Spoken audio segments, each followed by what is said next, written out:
His Tinder profile said he was 45, but he looked to be in his early 30s at most.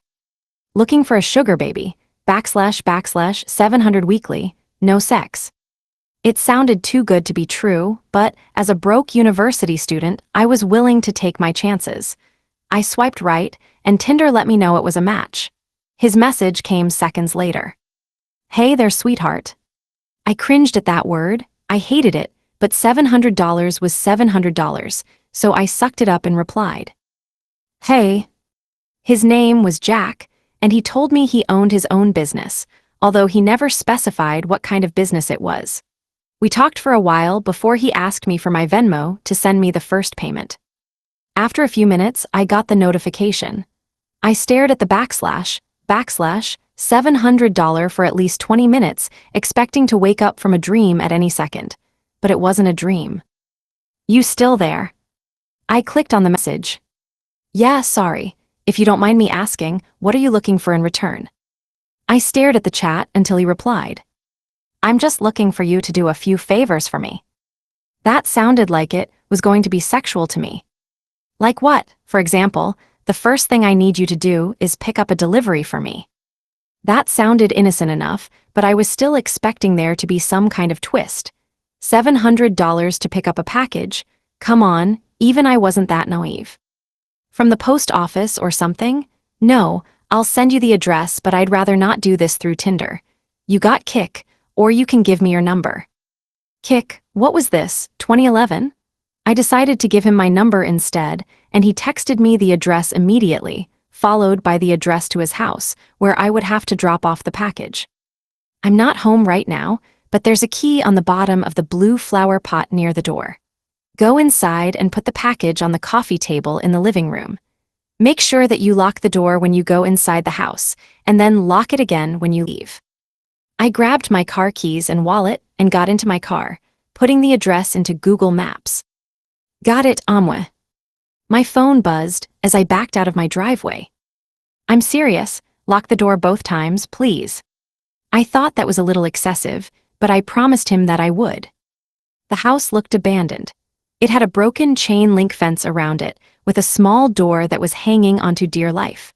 It stuck out like a sore thumb, surrounded by houses that were a lot nicer than this one in comparison. "You here for Jack's shit?" I looked up to see a man standing in the open doorway of the house. He took up almost the entire space, his head skimming the top of the door frame. He was huge, in height and muscles, and his entire torso was covered in tattoos. Yeah, I guess," I replied, not moving from my spot on the sidewalk. "Stay right there," he said. I did. I actually don't think I would have moved if he had asked me to. I looked around and realized that there was no one else on this street. I was a 21-year-old woman alone in the street. I gripped my car keys. A few minutes later, the man came back out carrying a cardboard box. It was about the size of a shoebox, but stained and damp on some of the corners. "Can you open your car?" he asked. I opened the trunk, not wanting that inside on my car seats, and he set it in. "All right, there you go," he said. "Thanks," I replied. I walked around to the driver's side of the car and opened the door. "Oh, and one more thing," he said. I looked at him. "Watch out," he said. I didn't reply. I blasted my music as I drove to Jack's house, hoping it would drown out my anxiety. It didn't. I parked my car in the stone driveway and stayed inside the car, admiring the house. It was a huge house, with stone pillars on the front porch and the greenest grass I had ever seen in my life. I turned the car off and got out. I grabbed the package and walked to the front door, getting the key from where he said it would be. I opened the door and stepped in, closing it behind me. I thought about what he had said about locking the door when I got inside.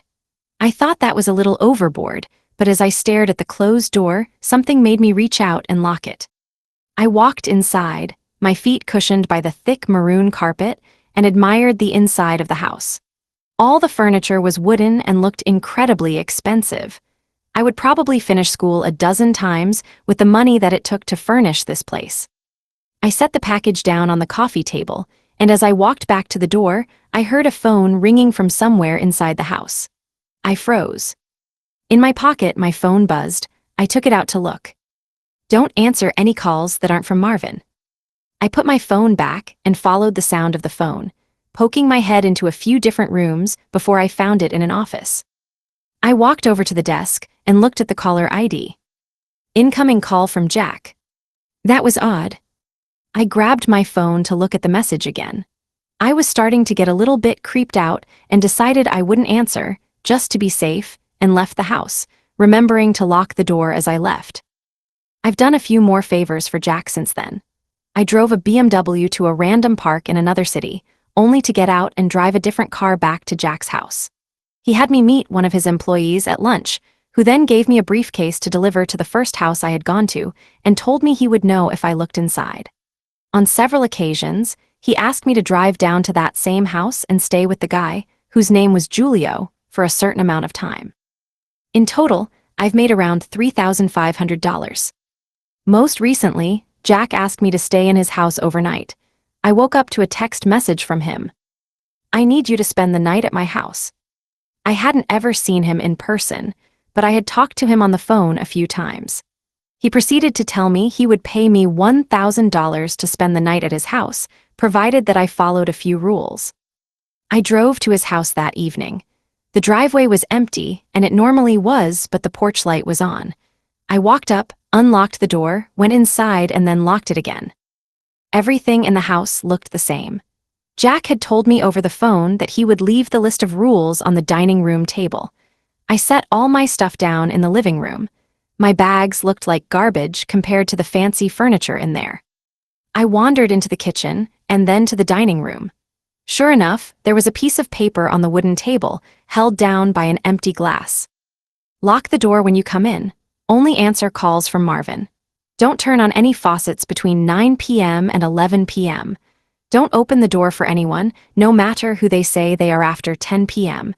If the door to the closet at the end of the hall is open, sleep in the library. If closed, sleep in any of the bedrooms. The gardener comes at midnight. If he starts knocking on the windows, hide. Turn the TV on and let it play on static through the night. Do not forget to do this. Help yourself to anything in the fridge. I'll pay you in the morning. Good night. I made sure to follow all the rules. To be honest, I was regretting my decision. But seeing as I was already here and I was getting paid, I decided to stay anyway. I figured as long as I followed all the rules, I'd be perfectly fine. Still, it felt a little odd. What was this, a haunted house? Nevertheless, I lounged around the house for a few hours, as I was planning on going to sleep around 9, since that's the time that all the weird shit would begin to happen. At 8:50, I brushed my teeth, using the faucet for the last time before 9. I checked the closet in the hallway, and upon seeing that it was open, I moved my stuff into the library and got ready to sleep on the couch. I locked two doors just in case, and laid on the couch, scrolling through my phone. I hadn't gotten any more messages from Jack, and I started to think up scenarios and reasons as to why he had such strict, peculiar sets of rules in his house. I had dozed off at some point because, at exactly 10:16 p.m., I was woken up by the doorbell ringing. I was about to get up to check, but then I remembered the rule. Don't open the door for anyone, no matter who they say they are after 10 p.m. I stayed on the couch, trying not to move, paranoid that they would hear even the slightest sound. It's the police, open up. I didn't move. Hello, it's the police, open up or we're coming in. I still didn't move, but I could hear my heartbeat in my ears. There was silence for a while after that. Then the doorbell rang again. Hey, it's Jack, let me in. It sounded like Jack, but still I didn't get up. He would have a key, wouldn't he? Why would he need me to let him in? This continued for almost a full hour. Different people would ring the doorbell, announce themselves, and then disappear when I didn't respond. I was finally able to fall asleep, and the gardener never came. When I woke up the next morning, I heard someone in the kitchen. I got up slowly and unlocked the door as quietly as possible, taking my phone with me and walking across the living room and into the kitchen. I stopped at the entrance and peered in. It was Jack. He was standing in front of the stove, stirring something as the coffee machine brewed coffee on the counter behind him. Hey, good morning, he said when he saw me.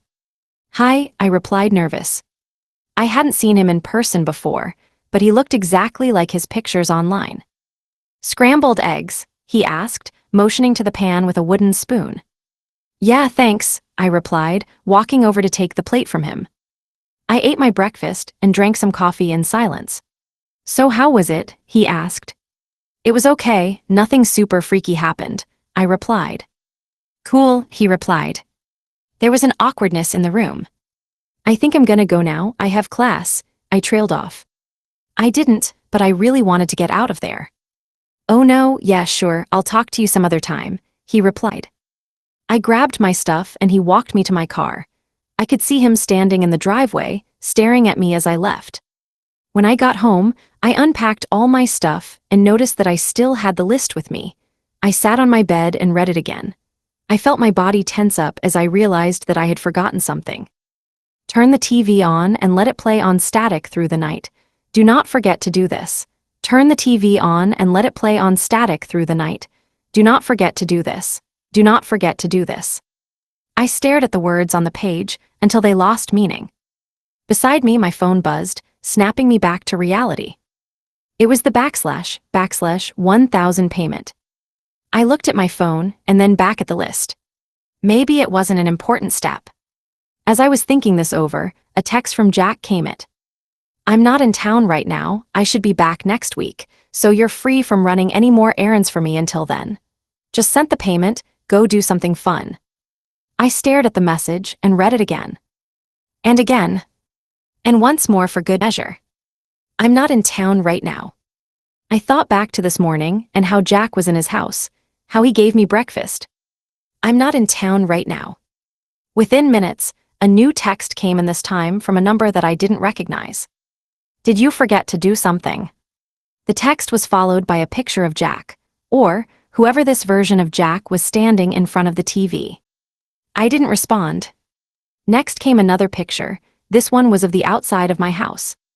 It was followed by another text. "I didn't leave my house for almost an entire week.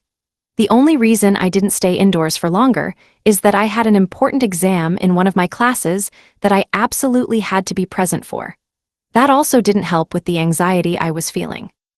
As I drove to campus, I kept my eyes glued to my surroundings, almost running 2 stop signs and a red light.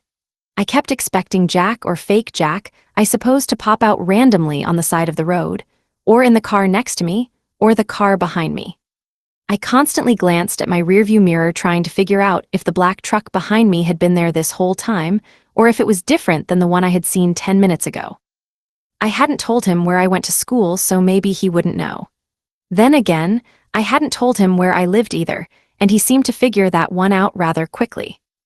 I hadn't texted the real Jack since the incident had happened. I mean, I didn't even know what I was supposed to say. "Oops, I didn't follow all your rules, and now there's a weird lookalike of yours running around the city."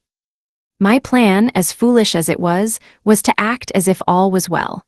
I wasn't going to stir the pot by telling him I had already fucked up, so instead, I was going to wait until he realized that something was wrong. Hopefully, he wouldn't.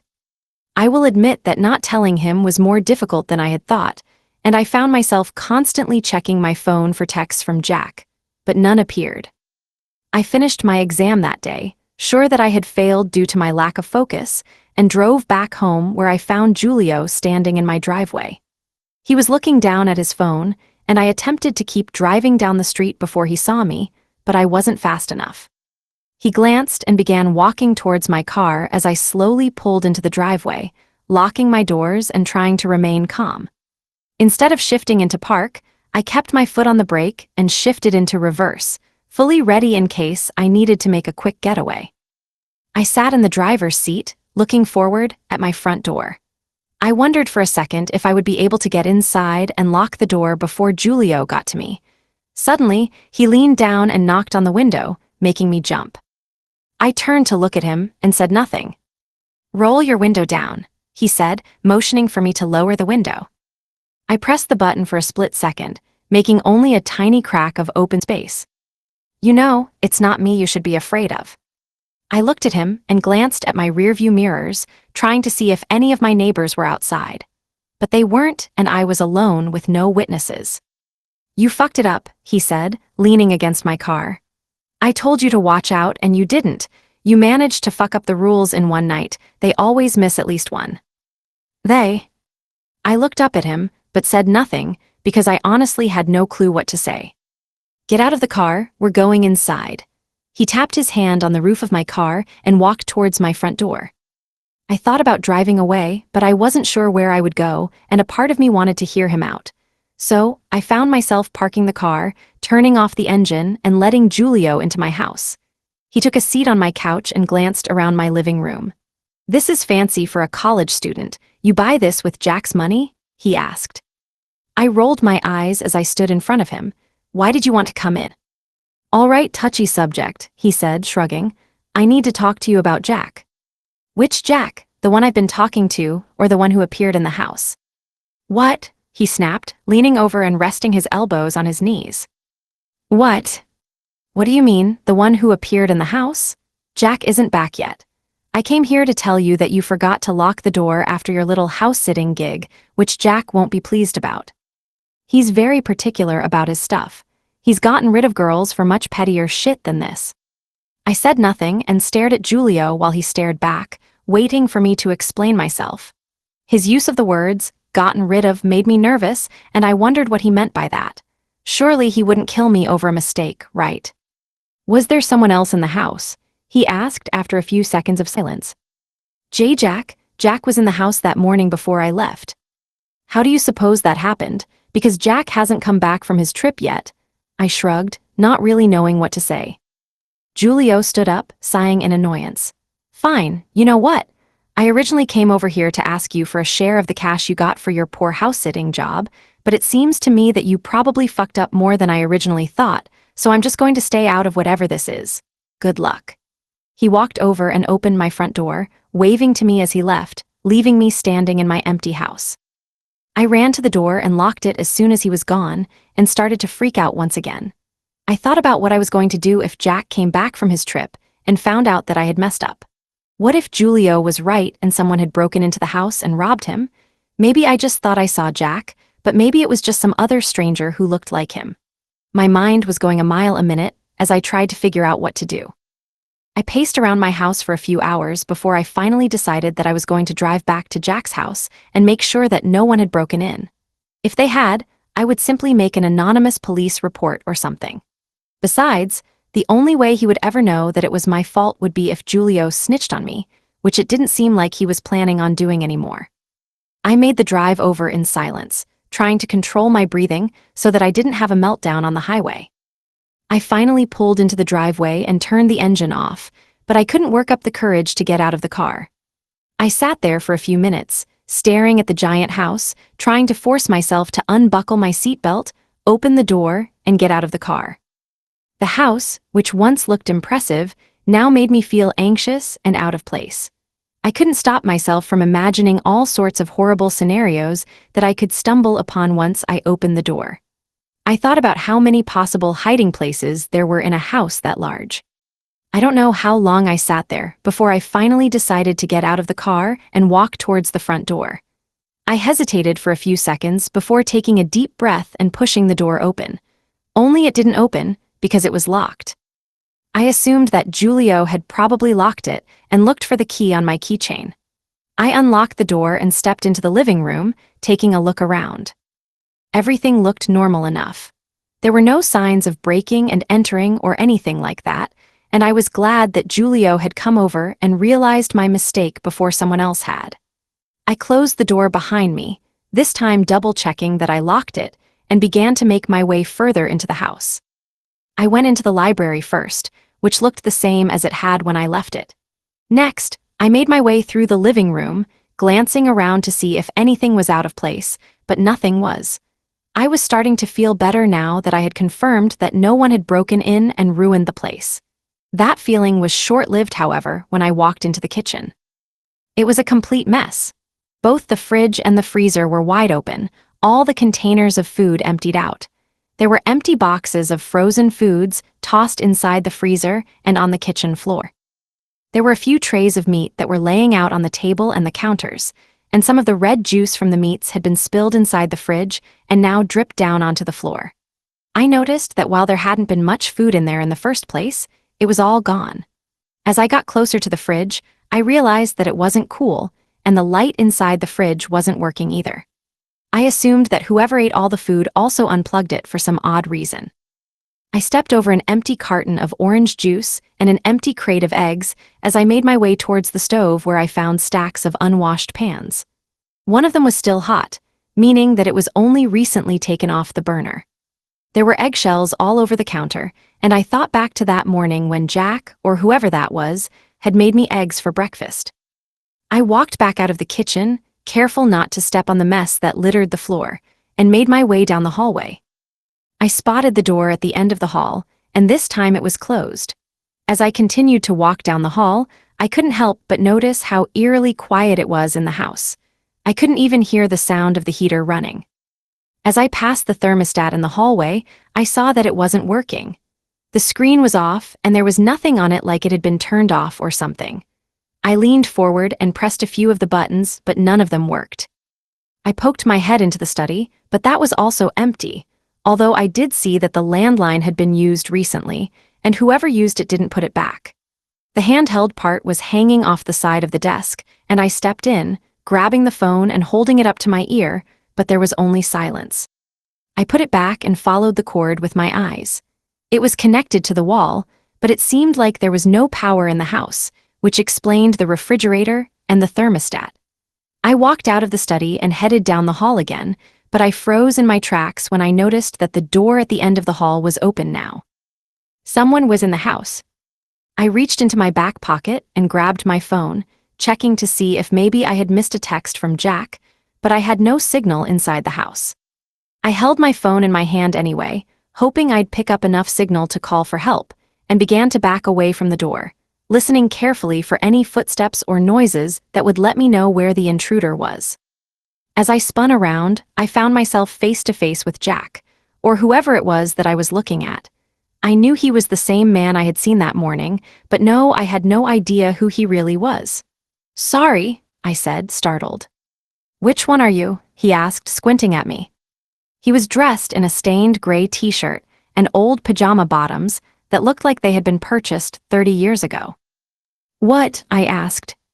"You're the new one, right? The one from the other day. You're the one who forgot to turn the television on." "Yeah, I'm so sorry. I thought I was being careful, I didn't mean to." I stopped talking as he started laughing. "Sorry," he asked, grinning. "I should be thanking you." "Who are you?" I asked him. I stared at his face, and he looked exactly like Jack, but I couldn't figure out why he was here when he said he was still on his trip. "I'm Jack," he replied as if he were stating the obvious.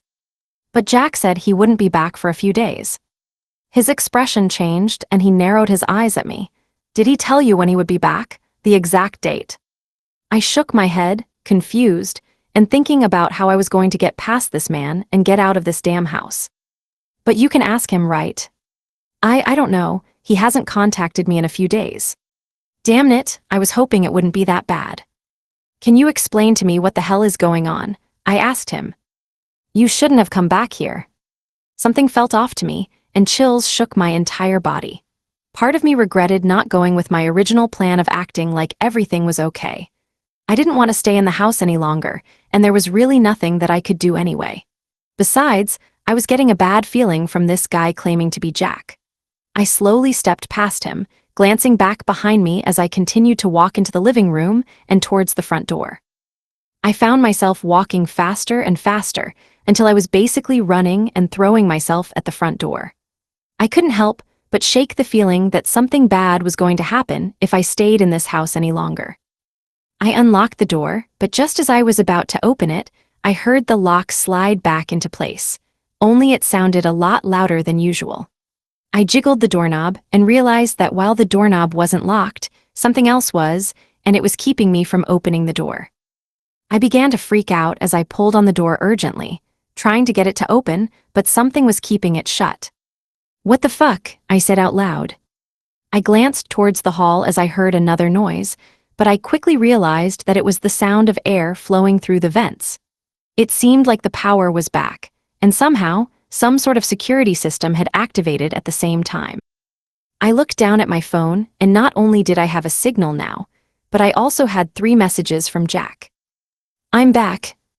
What happened? I know you're in the house.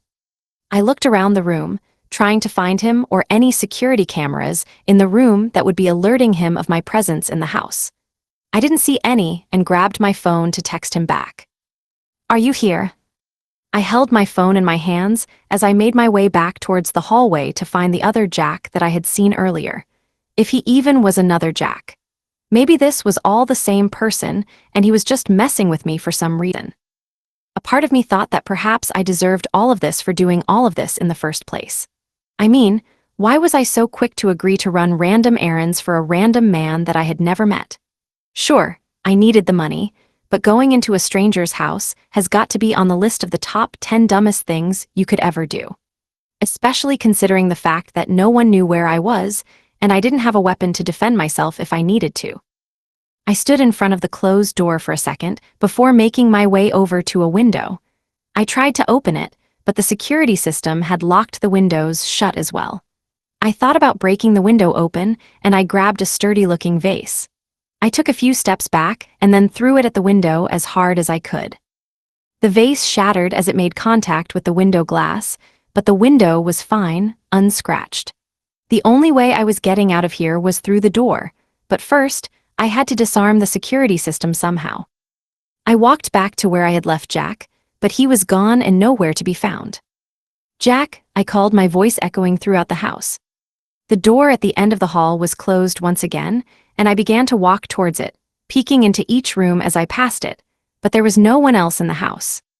As I reached the door, my phone buzzed in my hand. You were supposed to follow the rules. I stood in front of the door, trying to work up the courage to open it and see what was in the room. I know, I'm sorry. I came back to make sure everything was okay. I reached out and grabbed the doorknob, taking deep breaths. The buzzing in my hand startled me, and I ignored it as I turned the doorknob and pulled the door open. I stood in the threshold at the top of a wooden staircase. Below it was a badly lit basement. I slowly walked down the stairs, glancing at my phone. You should have stayed away. You're really going to regret this. I didn't reply and kept walking until I was at the bottom of the stairs. While I wasn't sure what I was expecting, it wasn't the normal-looking basement apartment that I had stumbled into. I found Jack sitting on the couch against one of the walls. He was reading a magazine and glanced up when he heard me step off the stairs. What are you doing? He shot to his feet as he shouted at me. The door locked, I can't get out, I replied. You're so fucking stupid, he exclaimed, walking over to me. That's rude. How was I supposed to know the doors would lock when the power came back on? You weren't supposed to come back, he shouted, his face turning an angry shade of red as he yelled. I wanted to make sure everything was fine, I replied. Who cares? You got $1,000 for house sitting. Why didn't you take it and leave? Why are you so angry? Why are you even here? You're clearly not Jack. I snapped, annoyed. How do you know? He asked in a calmer tone. What? How do you know I'm not Jack? I look like the pictures you've seen, don't I? Yeah, but Jack is on vacation, I replied. How do you know? He repeated. What are you talking about? Have you ever met Jack in person? Have you ever talked to him on the phone, video call? Anything other than a text message every few days? I didn't reply, staring at him. He was right. He did look exactly like the photos I had seen on the Tinder profile. That's what I thought, he replied to my silence. What are you saying exactly? I asked as I heard my phone buzz once again. How do you know that the person you've been talking to is a real person? As a matter of fact, how do you know that it's not me? Maybe this was my plan all along, to lure you here. At that point, it finally hit me. He was right. I didn't know if I was talking to a real person. All that I was doing random favors for someone with an internet profile who wanted to pay me money to do these things for some reason. I guess I had always felt that there was something off about a sugar daddy who was willing to pay someone to do things other than having sex with them, but I needed the money too badly to spend too much time questioning it. I was feeling even more scared now, and my palms were cold and sweaty as I stood there, waiting for him to do something. I could run back upstairs, but I didn't think I was fast enough to get out of there and find something to jam the door and keep him downstairs. I took a shaky, deep breath as I tried my hardest not to make it seem like I was scared. If Jack was dangerous, I didn't want to alert him of my plans to try and run. After a few seconds of silence, I glanced down at my phone to read the most recent text, but there were no new notifications. "That wasn't your phone," Jack said, breaking the silence.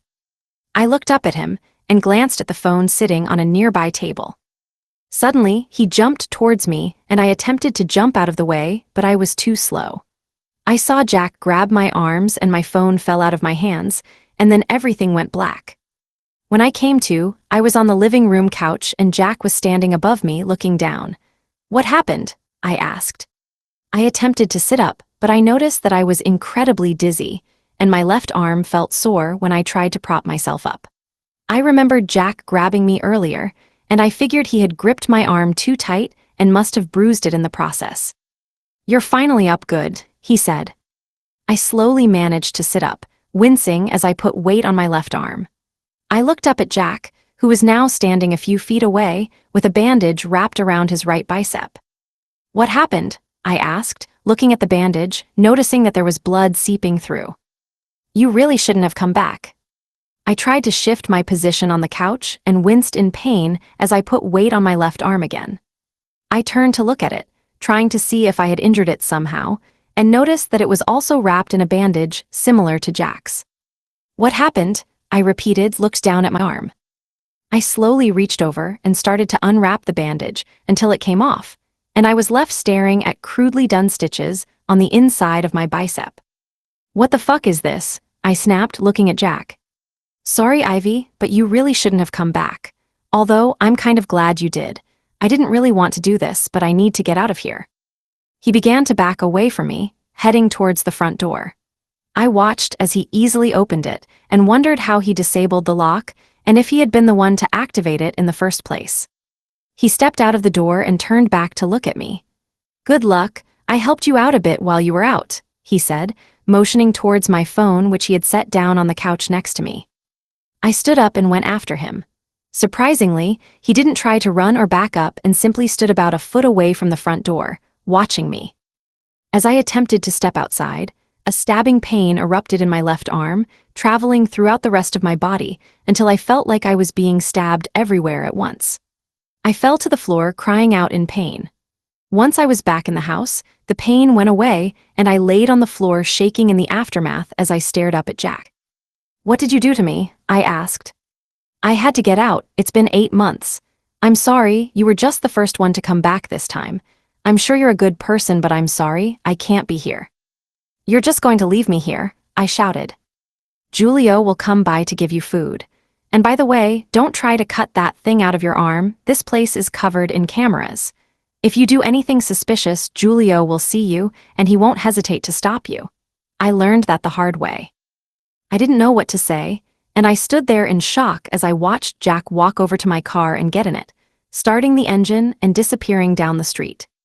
I finally shut the front door and locked it, turning back to face the empty house. I glanced at my phone, which was still on the couch, and remembered what Jack said before he left. I walked over, trying not to move my arm too much as I picked it up and turned it on. My Tinder profile was open, only it had been changed, and now my profile bio read, "Looking for a sugar baby. $700 weekly. No sex." On the table next to it, there was a list of house-sitting rules, similar to the ones that I had found on the day that I had been here. At the bottom of the page, there was a lime green sticky note that read, "Sorry, I hope you're able to get out soon. Don't worry, maybe you won't be here for long." They almost always forget one of the rules. "Good luck, Jack."